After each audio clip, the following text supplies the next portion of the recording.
Pour obtenir une nouvelle variété végétale, on peut soit effectuer un croisement entre deux espèces, soit introduire directement le gène d'une espèce dans une plante d'une autre variété. C'est la transgénèse.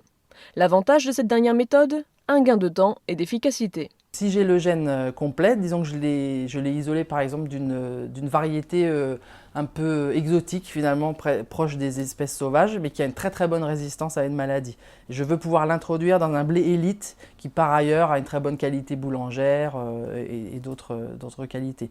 Par transgénèse, donc je prends ce gène, je fais des manip biotechnologie, je le transforme, on appelle ça la transformation génétique. Donc je bombarde un embryon et je le fais rentrer dans ma variété réceptrice. Ce gène-là va s'insérer quelque part dans le génome et du coup il va s'exprimer et me donner mon caractère de résistance, mais dans le fond génétique d'une variété élite. Et donc ça c'est beaucoup plus rapide que de faire un croisement, parce que je peux aussi introduire ce gène par croisement. L'inconvénient du croisement ? Tout le génome de la plante exotique se retrouvera mélangé dans la nouvelle plante, alors que seul un gène particulier était initialement visé.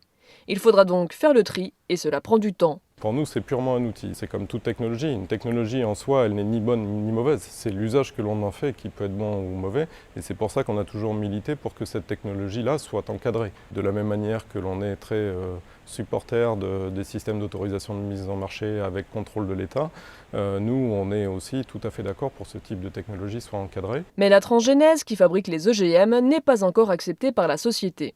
Le débat est un peu vif sur l'acceptation des OGM. Pour l'instant, il n'y a pas d'événement dans les champs, mais il y a beaucoup de sélectionneurs, de boîtes internationales qui ont des blés transgéniques avec certains gènes et qui seraient prêts probablement à les mettre dans les champs. En effet, la transformation artificielle des organismes vivants effraie. Pourtant, les mutations naturelles se font au quotidien. En effet, l'ADN a sans cesse besoin de se répliquer. Or, des accidents surviennent dont les conséquences sont parfois heureuses. Les mutations, qu'elles soient naturelles ou induites, l'idée c'est de sélectionner celles qui sont positives. Un exemple, par exemple, d'une mutation naturelle qui a été sélectionnée par nos ancêtres du néolithique, c'est le fait que le grain reste sur l'épi.